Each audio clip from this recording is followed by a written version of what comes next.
117 aid trucks enter Gaza via Egypt.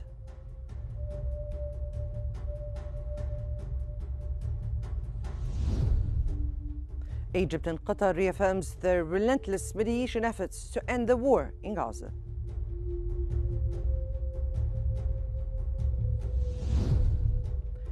And Russia takes control of 5 Ukrainian settlements while Ukraine reports repelling multiple assaults.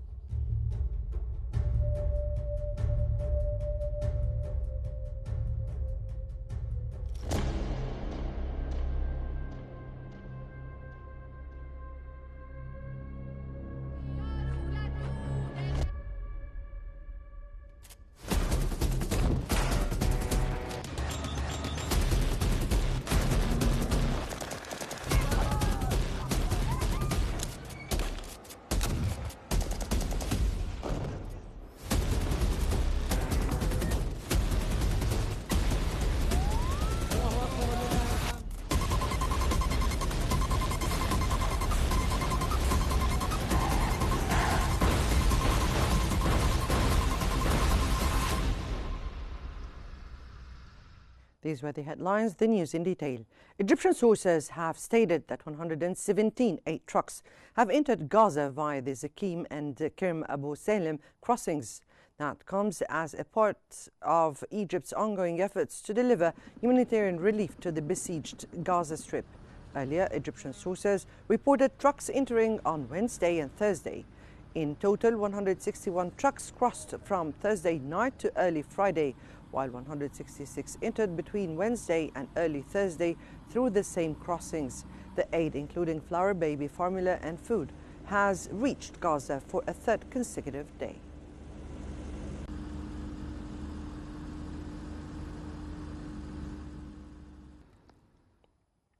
Egypt and Qatar have reaffirmed their relentless mediation efforts in Gaza, aiming to end the war, alleviate humanitarian suffering, protect civilians, and facilitate detainee exchanges.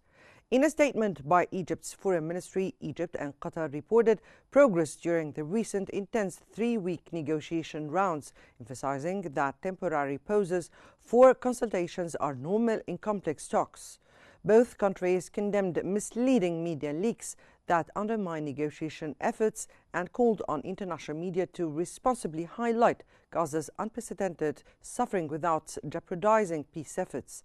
In partnership with the US, they remain committed to achieving comprehensive ceasefire agreements.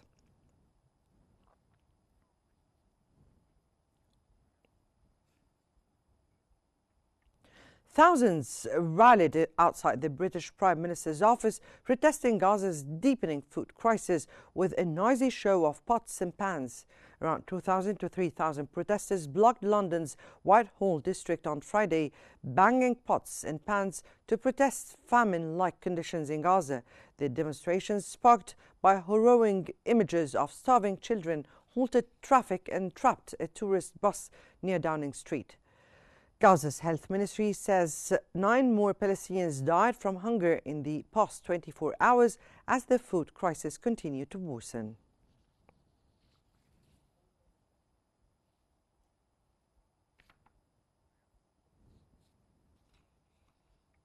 Palestinians in Gaza are enduring worsening hunger with long lines for food and growing desperation as the blockade continues. At a meal distribution site in central Gaza, refugees waited for hours to receive food, holding up empty containers as volunteers rushed to serve them.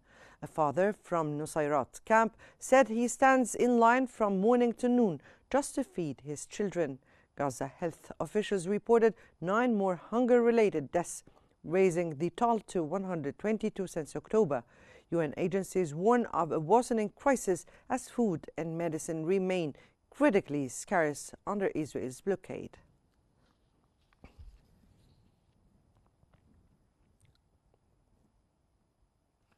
Gaza-based health authorities have announced that the death toll from Israeli attacks on the Gaza Strip has climbed to over 59,700 and over 144,400 wounded. Gaza-based health authorities have reported that Israeli military operations in Gaza had killed 57 Palestinians and injured 512 others just in the past 24 hours.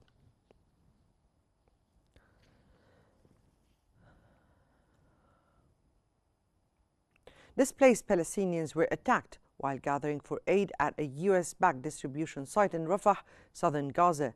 A U.S.-funded aid initiative in Palestine's Rafah, organized by the Gaza Humanitarian Foundation, ended in chaos after women arriving for food assistance were met with pepper spray, tear gas and stun grenade.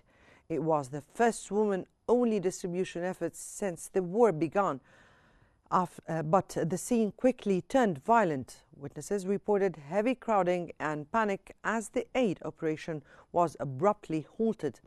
The World Food Programme says nearly a third of Gaza's population is going without food for days, with over 90,000 women and children in urgent need for treatment.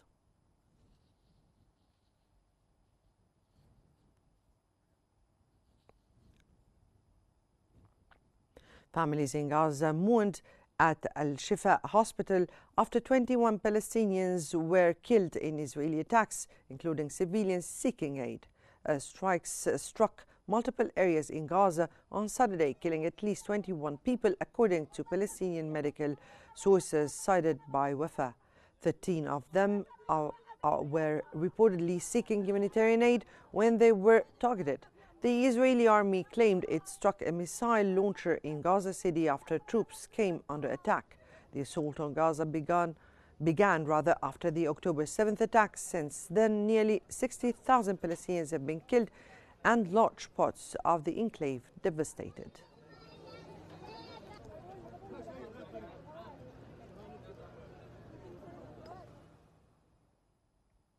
A caravan of around 100 vehicles moved through downtown Santiago on Friday night, waving Palestinian flags and wearing the traditional kufiyya scarf in solidarity with the Palestinian cause.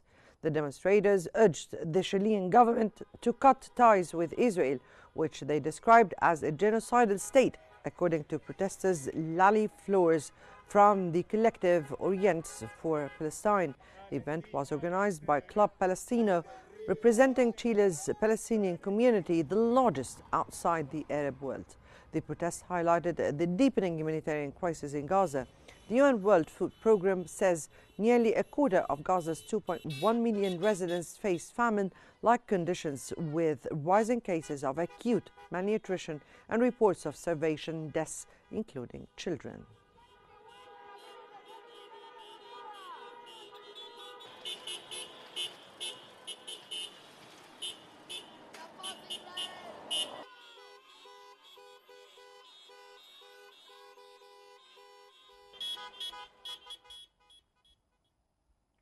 Egypt intensifies Gaza aid and mediation, reaffirming its central role in ceasefire talks and humanitarian relief. The details. Egyptian official sources told Qnews that over 398 trucks entered Gaza via the Karam Abu Salim and Zakim border crossings within the span of 3 days, reflecting intensified efforts to address the growing humanitarian crisis and the spread of famine.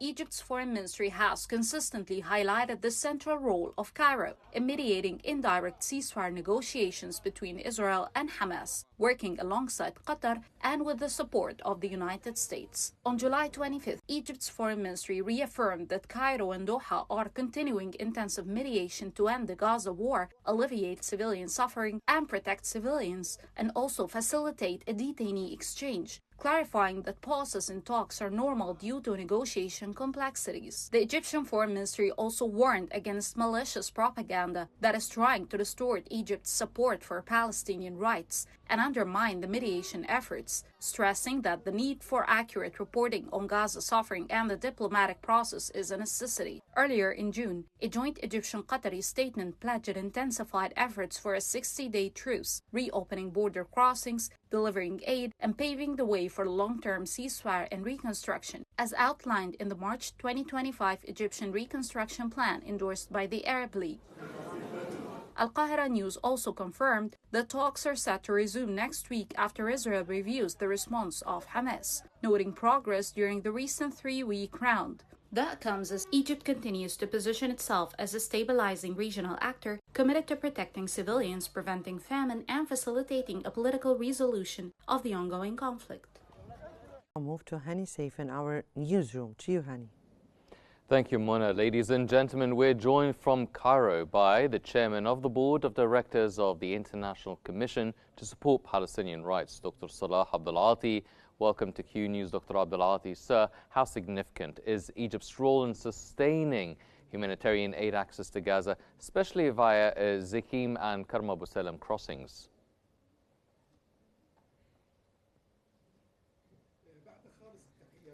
Greetings to you and your dear viewers. Absolutely, there is a great importance to guarantee the delivery of the humanitarian aid in light of the suffering the Palestinian people, as they are. The Palestinians live in the first grade of a famine, and the other lives in the fourth grade.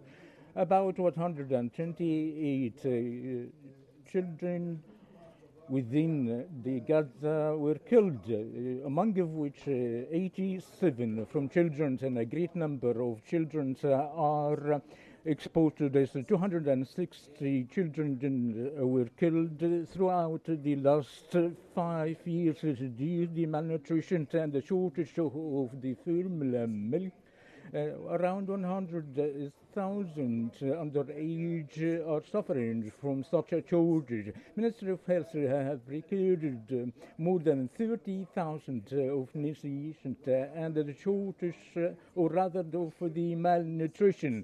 That indicated the humanitarian crisis that goes in parallel with the shortage of water, as 90% of the inhabitants of the strips are suffering of such shortage, as they live in an area of less than 10% of the strip, as they are, or most of the hospitals were stopped due to the shortage of the medical supplies and the medications, along with the enough of fuels, of shortage of fuels. So the collapse of such facilities in light of such a genocidal living part of, or a great portion of them, of the elderly people. There is an importance of a decisive delivery of the aid and to announcing that the Gaza Strip of a famine zone. Given the reports of hunger-related deaths, what impact can this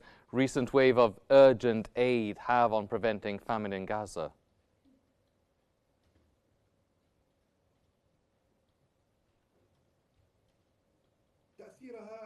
Its impact may be very limited, but it's important in light of the deprivations of the millions of the delivery of the aid.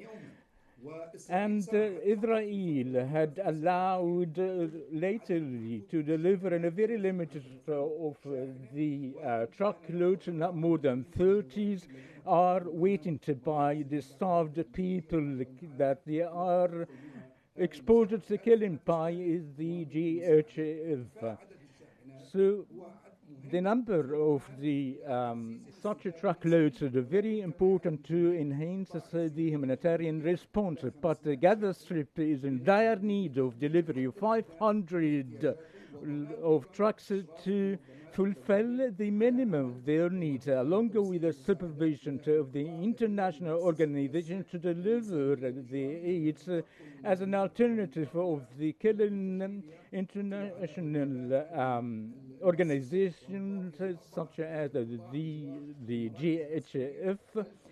Around 1,200 were killed of civilians and the injuries of more than 7,000. So it is most importantly to guarantee the freedom of the work of the international organization and to allow the delivery of the piled up truckloads, particularly at Rafah crossing. Egypt is very much ready to deliver, yes, but the occupation is deprived such a process due to the control by the Israeli forces of the Gaza Strip to prevent or to refrain the delivery of the aid for those who are starved from. Dr. Abdel-Ati, in terms of ceasefire talks, how do Egypt and Qatar's mediation efforts compared to previous negotiation attempts in terms of scope, strategy and results?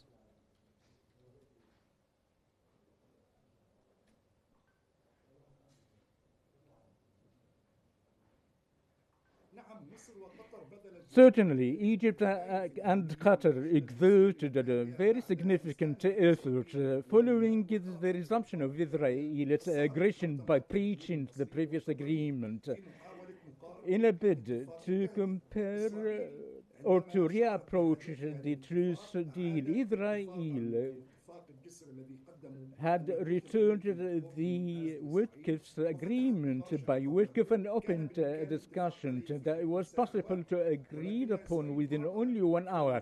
But Israel stalled in reaching such an agreement based on Netanyahu's desire and its time tool by making the war as a goal and keeping its coalition alive. So approaching such a truce by the holiday of the Qnews, but the development took place within the occupation country and Netanyahu's fear of the collapse of its coalition, along with the withdrawal of her regime from the government due to the Netanyahu that isn't able to fulfill their services, and his fear to lose the scene in light of the mediator's desire to halt the collective genocidal war. So Netanyahu wanted to impose on a the realities based on the Palestinian concession and to maintain its occupation in the occupied territories and to maintain the GHF as an alternative of the UNRWA. Such efforts were felt, and due to the America's bias as a partner of such a war crime, to hold Hamas as accountable. Even all mediators announced that the negotiations are going very well. All the agreements were agreement on. Only 1 point was left, but a change in his course. Instead of going to Qatar, he went to Italy to meet with Edmers as Netanyahu's special envoy to the negotiations affair that contributed to disrupt the truce agreement. Yes, well, sir, why are temporary pauses in ceasefire negotiations considered normal, and how should they be interpreted by the public then and the media?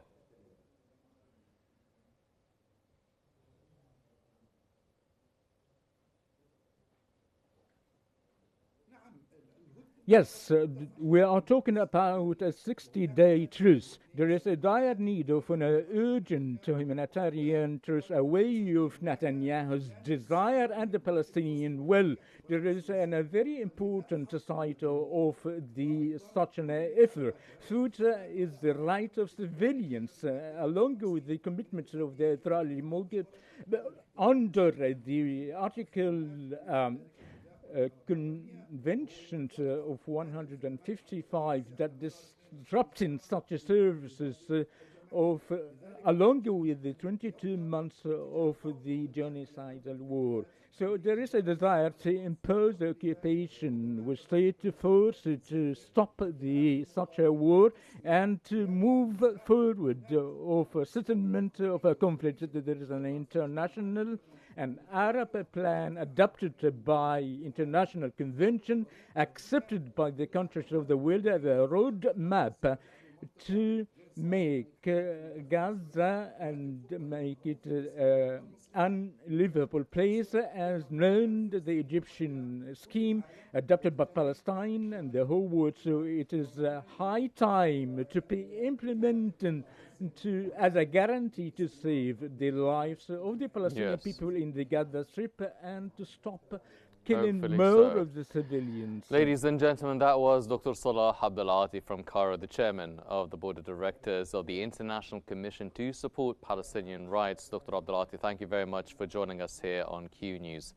Ladies and gentlemen, now we go back to Mona in our studio. Mona. Thank you so much, Hani, for the analysis. And back to our bulletin. Egypt continues to reaffirm its unwavering support for the Palestinian cause, standing firmly by the rights of the Palestinian people amid ongoing challenges As part of its humanitarian role, Cairo is intensifying efforts to deliver urgent aid into Gaza, working around the clock to ease the suffering of civilians caught in the conflict.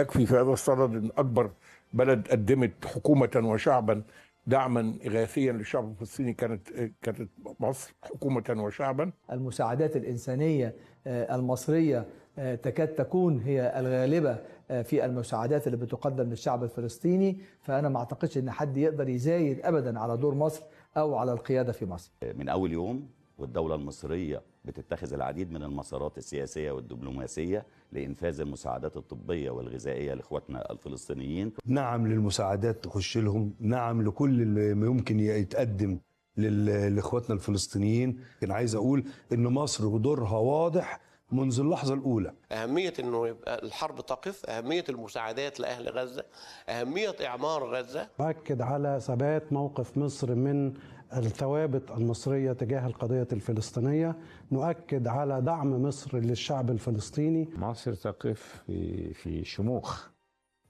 صامدة، موقف صعب مكلف بالتأكيد، ولكن أعتقد أن التاريخ سوف يثمن هذا الموقف. بشكل واضح القضية الفلسطينية هي قضية الشعب المصري، هي قضية واحدة، هي قضية إنسانية، قضية حق تاريخي، قضية حرية، وبالتالي موقف مصر هو موقف الشريف دائما، هو موقف اللي دايما منحاز للإنسانية والمعايير الإنسانية والعدالة الإنسانية. وإحنا لازم نقوم مع بعض بتكاتف مع الدولة بلا تراجع، وما يبقاش عندنا أي نوع من القلق، لأن فعلا مصر يعني محمية. مصر طول عمرها في ظهر القضية، في ظهر الفلسطينيين، في قدرة الفلسطينيين على الثبات ودعمهم في الصمود. رافضين أن ينال الشعب الفلسطيني الظلم والعدوان والقهر. الدعم الكبير ومساندة الفلسطينيين وإعادة إعمار غزة.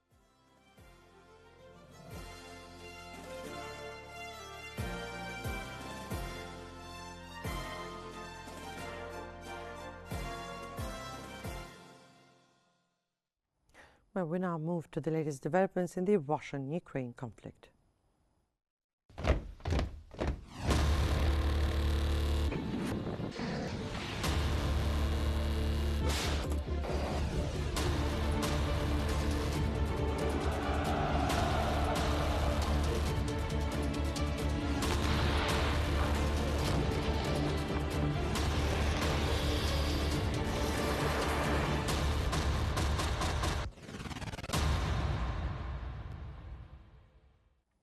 Russia says it has taken control of 5 settlements in the past week, while Ukraine reports repelling multiple Russian assaults.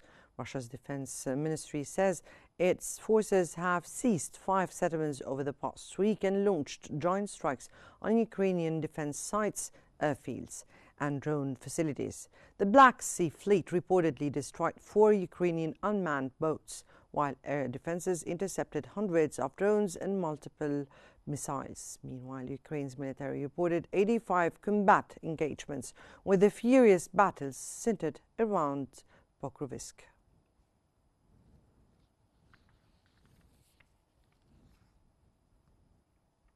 Russia launched a major overnight attack on Ukraine's Dnipro region, killing 3 and wounding several others. President Zelensky vowed retaliation. Ukraine says Russia fired 235 drones and 27 missiles in a massive overnight assault. The strikes hit homes and businesses in Dnipro and nearby areas, killing 3 people and injuring 6. The Ukrainian Air Force said most of the drones and missiles were intercepted, but 35 hit 9 separate sites. President Vladimir Zelensky warned Russia will face consequences, saying military facilities and airports will now become targets.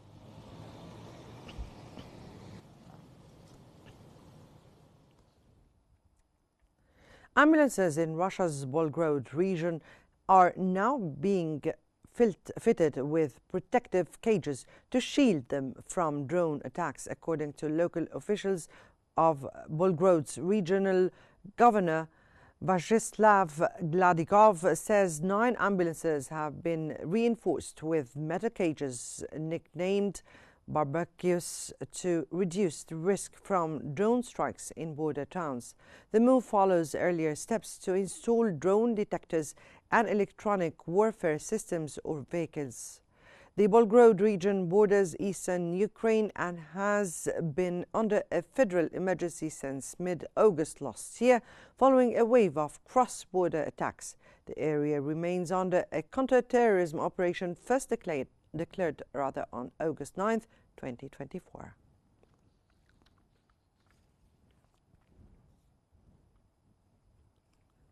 At least 5 people were killed and 13 injured in an armed attack on a courthouse in southeast Iran, claimed by Gaish al-Adl. Iranian media say Sunni militant group Gaish al-Adl attacked a courthouse in Zehdan, killing 5 people, including a mother and child, and injuring 13. 3 gunmen were killed in clashes with security forces. The attackers reportedly used hand grenades in the assault. Gaish al-Adl claimed responsibility and warned civilians to avoid the area. The region in Sistan-Balochistan province has long seen unrest involving separatists and militant groups.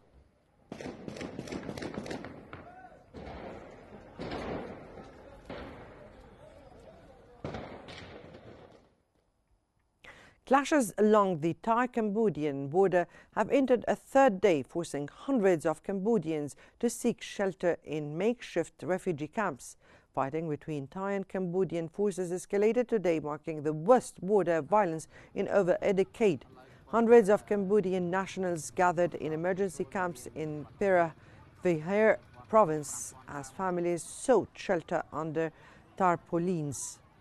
Thailand shut all border crossings except for urgent medical cases. Both countries blamed each other and called for negotiations, each claiming to be acting in self-defense.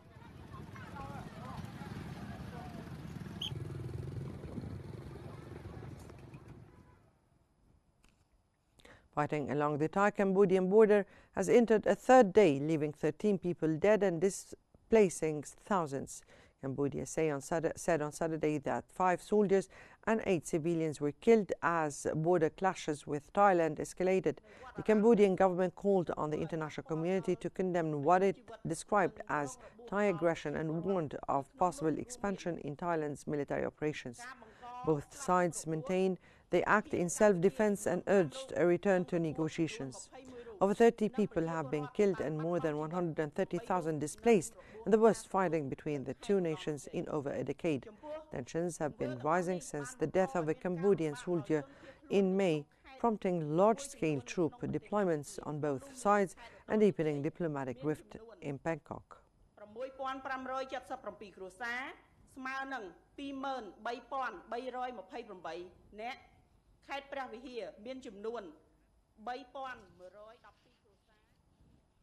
At least 18 people have died after a bus carrying dozens of passengers overturned in the Andes mountains of central Peru. The crash occurred on Friday in the Junín region, where a bus carrying 66 passengers veered off the road and overturned. Authorities say 18 people were killed and 24 others injured. Police, firefighters and local residents joined efforts to recover victims from the wreckage scattered along the mountainous terrain. Survivors said the vehicle had shown signs of mechanical failure before the incident. Road accidents are frequent in Peru's highland regions, where steep roads and poor maintenance often contribute to deadly crashes. Hay varios fallecidos que estamos viendo aquí nosotros, hay varios fallecidos. That brings us to the end of our news bulletin. Here is what we've been covering. 117 aid trucks enter Gaza via Egypt.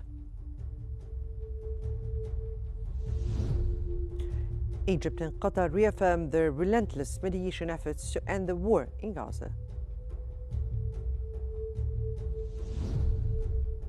And Russia takes control of 5 Ukrainian settlements, while Ukraine reports repelling multiple assaults.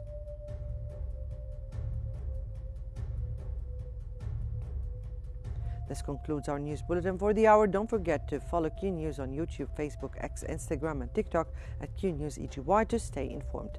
Many thanks for watching and stay tuned for more updates on Q News.